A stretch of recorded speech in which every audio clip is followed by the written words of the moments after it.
Hey guys, welcome back. If you're new around here, my name is Om and I make videos every Monday at 3 p.m. This week I'm breaking down sound syncing and I just want to prove how easy this is. I'm going to record my audio both on my mic and my laptop. People will forgive you for bad video, but bad audio, they'll leave you stranded in the ocean. So on that note, let's get back to proper audio.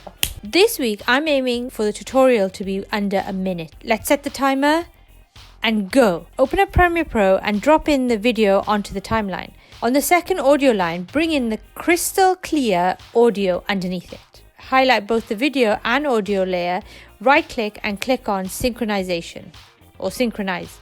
Click on synchronize. It'll bring up this window. Click on audio at the bottom and click OK. Here, we're telling Premiere Pro to sync the audio with the audio from the video.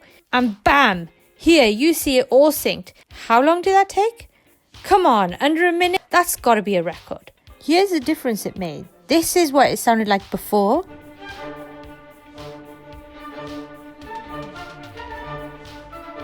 And this is what it sounds like after.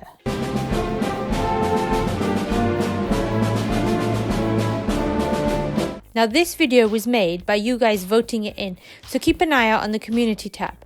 I'm uploading content on Instagram, so keep an eye out over there, and also hit the like button, smash the subscribe button, and as always, stay inspired.